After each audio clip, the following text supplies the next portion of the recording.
Have you ever been alone in the woods when something didn't feel right? That moment when the birds stop singing and the forest goes completely silent? When every step behind you sounds like it's not just an echo? Today, I'm sharing true horror stories that happened to real people who were completely alone in the forest. These aren't made-up tales or urban legends. These are real experiences that will make you think twice before heading into the woods by yourself. The people in these stories were just like you and me. They went into the forest for normal reasons, hiking, camping, or just getting away from it all. But what they found out there was something they never expected. Something that still haunts them to this day. If you're easily scared, you might want to watch this with the lights on. And if you enjoy scary true stories, make sure to hit that like button and subscribe for more content like this. Let's dive into the first story. Lena was a 28-year-old photographer living just outside of Portland, Oregon. Nature was her favorite subject, especially the way the golden hour light transformed familiar places into something dreamlike and still. She wasn't into crowded parks or manicured hiking trails. She liked solitude, places where it felt like you could hear the earth breathe. On a Tuesday evening in early October, she decided to head out to one of her favorite pine forests, about an hour from her apartment. It was a quiet, dense patch of woods that didn't get many visitors during the week. She knew the area well. The plan was simple: hike a couple miles in, catch the golden hour, take some shots, and head out before it got too dark. She packed light, just her Canon camera, a tripod, a water bottle, and a granola bar tucked in the side of her pack. When she arrived at the gravel parking area around 4:30 p.m., she wasn't surprised to find no other cars. It wasn't a well-known spot, and weekdays were always dead quiet. She took a few minutes in the lot to check her settings, adjust the straps on her backpack, and mentally run through the trail. Then she set off down the familiar path, boots crunching softly on gravel and pine needles. The first stretch of trail was peaceful. The late afternoon light slanted through the trees, casting long shadows. The air was cool, just edging toward cold, and smelled like damp earth and pine resin. Lena walked slowly, stopping often to take pictures of moss-covered tree trunks, the silhouette of a bird perched high in the branches, even the way the light caught dust particles floating in the stillness. She felt at peace out there, fully herself. But about a mile into the forest, something shifted. It was subtle at first. The bird song, which had filled the air only moments before, began to fade. No more fluttering wings, no distant woodpeckers tapping on trunks. Even the rustle of small animals in the underbrush seemed to go still. It was as if the entire forest had taken a breath, and then held it. Lena paused, trying to shake the strange feeling. Forests get quiet sometimes. Maybe there was a predator nearby. A hawk, maybe. Or an owl getting ready to hunt early. She shook it off and kept walking, trying not to let the silence get to her. But it lingered. The deeper she walked, the heavier the quiet became.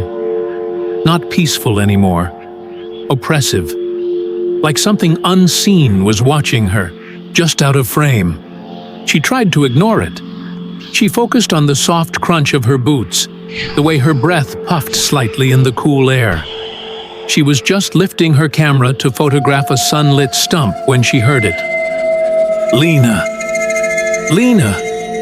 Where are you?" Her heart skipped. The voice was unmistakably familiar. Her cousin Maddie's voice. Clear, urgent, female. But that couldn't be. Maddie lived in Arizona. They hadn't seen each other in months, and Lena hadn't told anyone she was coming here.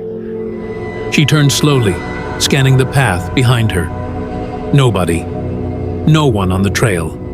No rustling in the trees. Just that voice, still echoing faintly. "Hello," she called out, unsure of what else to say. The forest remained still. "Lena, I can't find you. Where did you go?" The second call came from a different direction, this time slightly off to the right, deeper into the trees. It was Maddie's voice, no question about it. Same tone, same inflection, same slight rasp from years of smoking in her 20s. "Is that you?" Lena shouted, her voice more tense now. There was no reply, just the faint rustle of pine needles underfoot. She stepped off the trail cautiously, trying to peer through the trees. Nothing moved. "Lena, I'm scared." Now the voice was behind her again, maybe 20 or 30 feet. She turned around quickly. Still nothing. Her chest felt tight. This wasn't right. "Maddie? Are you messing with me?" No response. But then, "Come here, Lena. Please. I need you."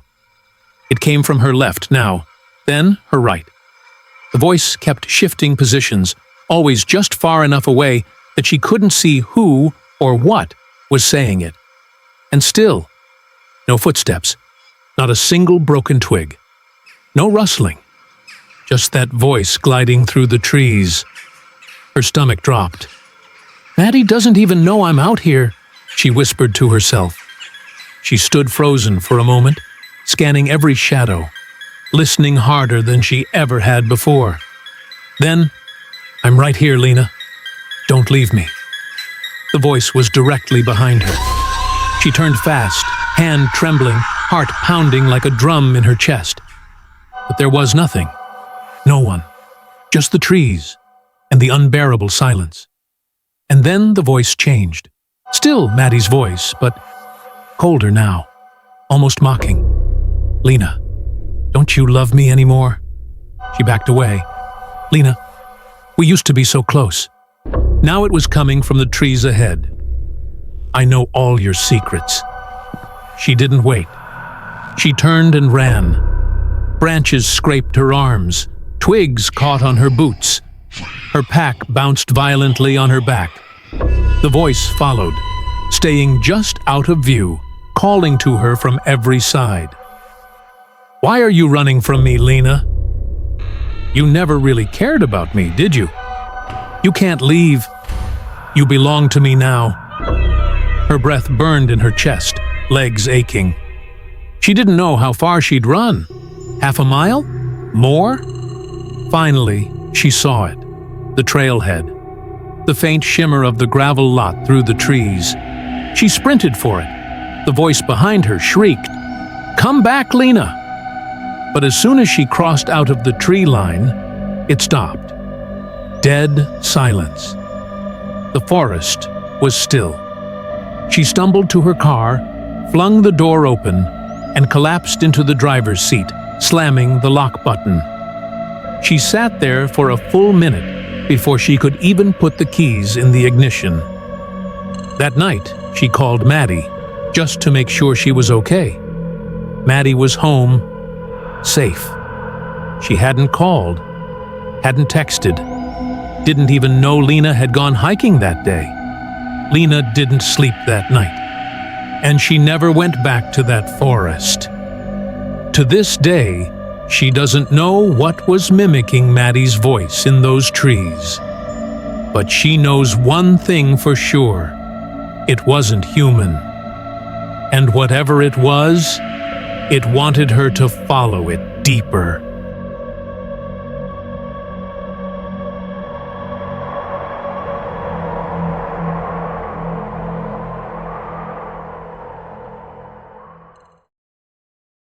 Ethan was one of those guys who had practically grown up in the woods. He'd been backpacking since he was in college. Over 15 years of hiking solo in some of the most remote corners of the U.S. He wasn't reckless. He knew the risks. He'd weathered brutal storms, had a few close calls with wildlife, and even gotten lost once for 2 days in northern Idaho. But nothing, and I mean nothing, he'd faced in all that time could prepare him for what happened during a solo trip in the mountains of Montana. This story shook him, changed the way he saw the wild, and to this day, he still doesn't like to talk about it. It started on what seemed like a perfect day. Late August, clear skies, highs in the 70s. The kind of day where the woods feel alive, but not threatening. Ethan had planned a 3-day backpacking trip in a remote section of wilderness he'd never explored before, somewhere in the northwest part of the state. It wasn't completely off the grid. The trail was marked on his topographical maps, but it wasn't the kind of place tourists flocked to. No visitor center, no posted advisories, just miles of dense forest, mountains, and silence. And for Ethan, that was ideal. He'd done the planning, checked the weather, logged his route with a friend back home, packed enough food, water, a good tent, bear spray, and a well-worn map. He arrived at the trailhead early on a Friday morning, parked his truck on the side of a long, empty gravel road, laced up his boots, and started walking. The first few miles were exactly what he'd hoped for. The trail wound through dense pine and fir forest, thick with ferns and the sweet smell of damp moss. Sunlight filtered through the canopy in golden patches. Birds flitted across the trail. Every so often, a rabbit or chipmunk darted into the brush. He felt great, light, at peace. This was why he hiked. To disconnect, to breathe, to feel small in the right kind of way. As he moved deeper into the forest, the trail began to open up into wide, flower-dotted meadows. Stretches of grassland with high mountain ridges on either side, dotted with purple and yellow wildflowers that swayed in the breeze. He paused often to take it all in, snapping a few pictures, jotting notes in his little leather-bound journal. By early afternoon, he had reached his planned campsite, a small, secluded clearing next to a narrow stream. The water was crystal clear, trickling over smooth stones and fallen limbs. On all sides, tall pine and fir trees stood like sentries. No footprints, no litter, no sign of anyone. He set down his pack, stretched, and started setting up camp. It was a simple setup. One-person tent, compact camp stove. Food hung from a nearby tree with paracord just in case. He filtered water from the stream, rolled out his sleeping bag, and spent the rest of the afternoon relaxing, reading, writing, occasionally just sitting still and listening. That's something Ethan always valued on solo trips. The quiet. That full, deep, immersive quiet you can only really get in the deep woods. As the sun began to set behind the tree line, he boiled water and made a basic dinner. Instant rice and beans, a protein bar for dessert. The forest around him settled into its nighttime rhythm. Crickets began chirping. An owl hooted once, then again. Small animals rustled in the underbrush, and the stream babbled softly beside his tent. He sat outside until the light faded completely, then climbed into his tent, zipped up the flap, and stretched out on his back. Everything felt right. He fell asleep quickly, one of those deep, heavy sleeps that only happen after hours of fresh air and movement. But sometime in the middle of the night, something woke him. His eyes opened slowly. It was pitch black inside the tent. He instinctively reached for his watch. 2:34 a.m. Still dark. Still several hours before sunrise. At first, he wasn't sure what had pulled him from sleep. Then he realized He wasn't hearing the usual forest sounds. No owl, no insects, no trickling stream, just silence. That kind of silence that presses in on your ears. He lay still for a moment, trying to convince himself it was nothing. Sometimes the woods just quiet down. It happens. But then he heard it. Breathing. Slow. Deep. Measured. It was coming from just outside his tent. Not the kind of breathing you'd expect from a deer or a bear sniffing around. This was different. Too rhythmic. Too human. Ethan froze, his body locked up. He didn't even breathe. He listened as the sound continued, just on the other side of the thin nylon wall. It wasn't snorting or panting. It was slow, controlled, and it didn't move. It stayed in the same spot, as if whoever or whatever was standing still, directly outside the tent, just breathing. He thought, at first, that maybe it was a bear, or maybe an elk, something large. But the longer he listened, the less that made sense. He'd encountered plenty of wildlife in the past. Animals don't just stand perfectly still for 5 minutes breathing like that. They pace, they sniff, they move around. Whatever this was, it didn't. It just stood there. Ethan slowly reached for the flashlight beside his sleeping bag. As soon as his fingers brushed it, the breathing stopped. Gone. Just like that. The silence came crashing back, thick and suffocating. He waited. 5 minutes, then 10. No footsteps, no rustling leaves, not even the stream. Eventually, convinced it had been an animal that wandered off, he allowed himself to relax. He didn't unzip the tent. He didn't look. He just lay back down, heart still racing, and slowly drifted back into an uneasy sleep. When he woke the next morning, the sun was already high, casting light through the walls of his tent. It took him a second to remember what had happened in the night. He unzipped the tent and stepped out into the cool morning air, expecting to see nothing out of the ordinary. But that's when he saw them. Footprints. Large, bare footprints in the soft dirt just outside the tent. They weren't fresh, but they were clear, pressed deep into the soil circling the campsite. Not once, not twice, but at least 5, maybe 6 times. They were massive, easily a size 15 or 16, maybe more, and they didn't look right. The toes were too long, spread too far apart. The heel was wide. The arch was almost flat.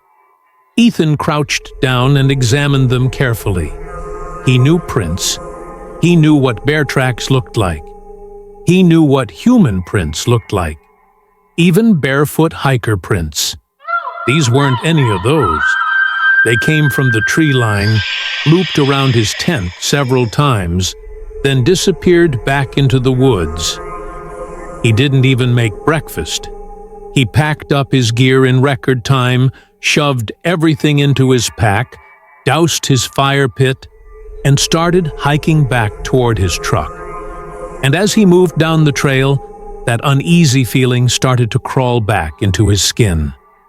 The sense that something was behind him, watching. Every so often he stopped and looked over his shoulder. Nothing, but the feeling wouldn't go away. About a mile down the trail, he stopped to take a drink of water. He swung his pack off his shoulders, took a few gulps, and stood still, trying to calm himself. And then, on instinct, he looked back up the trail he had just come from. And that's when he saw it. Standing at the edge of the tree line, maybe 200 yards behind him, was a figure. Tall, thin, upright, covered in dark hair or fur. It was standing perfectly still, not moving, just watching. It wasn't a bear, wasn't a moose. The shape was wrong. The arms were too long, unnaturally long, hanging past where the knees should be. Ethan stared, frozen, trying to make sense of what he was seeing. The figure didn't move. It just stood there, half shrouded in shadow. Then, after maybe 10 seconds, Ethan blinked, and it was gone. No sound, no rustling, just gone. He didn't walk the rest of the way. He ran, backpack bouncing, lungs burning, mind racing. He didn't stop until he saw his truck, right where he'd left it, covered in a thin layer of dust. He threw his gear in the back, jumped in, and drove. Didn't even look in the rearview mirror until he hit pavement. Ethan still hikes. He still camps. But he never goes alone anymore. And he always carries a much brighter flashlight.